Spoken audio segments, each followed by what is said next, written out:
ARV, highest resale value, and you can get a great deal on all three. Still not convinced? Well, that's when you go from shrewd consumer guy to weird moon landing denier guy. Don't be that guy. Come see the wide selection and great offers at your Honda dealer today. It was 3 years ago that the city of Vallejo made headlines when it declared bankruptcy. But now the city is finally coming out of that bankruptcy, and a lot has changed, not all of it for the better. In tonight's special report, KTVU's Claudine Wong looks at Vallejo then and now. Drive through downtown Vallejo and you will find empty storefronts and quiet streets. Times have been tough, so tough some residents almost gave up. Debating whether or not to sell my house and get out. Today, Vallejo finds itself at the end of a chapter, Chapter 9, because for all intensive purposes, the bankruptcy process is complete. Is there someone to blame? I'm not in the blame game. City Manager Phil Batchelor is essentially a hired gun, brought in for 1 year to get Vallejo on the right track. It's quite startling to see how few people they have. Since Vallejo filed for bankruptcy back in May of 2008, staffing in the fire department has dropped from 121 to 68, a 44% decrease. Police have been hit harder. Sworn officers have dropped from 155 to 90. Okay, where are they at right now? And non-sworn staff, such as 911 dispatchers, has gone from 73 to 32. And here's a look at what bankruptcy really meant for the city by the numbers. The city owed two main groups. First, unsecured creditors, city employees and retirees. That group made about $41 million in claims. And then it owed secured creditors, primarily Union Bank, which made a $48.6 million claim. When all was said and done, the city paid a fraction to each.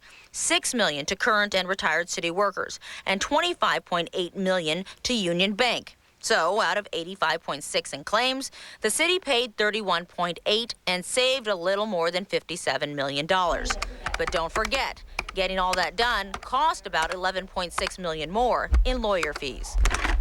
But it's not just the money Batchelor is worried about. There was a lot of anger and resentment. People were feeling personally vilified. It's what the city council has asked me to work on since I've been here as the #1 priority, is changing that culture. It's gotten any better? Yes, it's gotten better, but it's slow. Go, Charlie. Recovery will be too, because the city still needs revenue, and the recession isn't making that easier. And the city just passed its first post-bankruptcy budget. And even though the general fund of $65 million is about $20 million less than it was 3 years ago, Batchelor calls it stable and sustainable. And when we look around and we see cities everywhere else laying people off, we're not. And we went to the city. You can't, though. I mean, can you imagine laying one more person off at this point? No. But he can imagine hiring.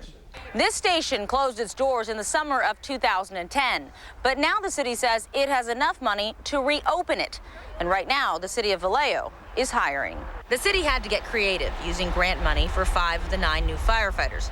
3 officers have also been hired the same way. But new state numbers have crime at a new low, and the chamber says this city is coming together. Groups that have come up to protect their neighborhoods, to make sure that the streets are clean, they just are really stepping up. A lot of people are just starting and we're coming out. Sounds like you have hope. I have a lot of hope. Oh yeah, we're coming back. And so as this chapter closes, there is hope. Hope that lessons have been learned. Hope that even in tough times, the city, once so deeply divided, is figuring out how to finally move forward together. In Vallejo, Claudine Wong, KTVU, Channel 2 News. State health officials are sounding the alarm on measles this evening, saying they're seeing more cases than they have in 10 years. Officials say they've received reports of 28 measles cases so far this year. The majority of those infected had not had vaccines. 16 had recently traveled overseas. There have been recent outbreaks of measles in Europe and Southeast Asia. And the fog is pushing back in right now. You know it's going to be cooler tomorrow. We'll go to Live Storm Tracker 2 and we'll check its progress. You can see it shooting across the bay. Winds are out of the west-southwest. That's basically represented by the arrows. Like about a gust to 8 at the Golden Gate Bridge. We'll check out Alameda, gusting to 6. So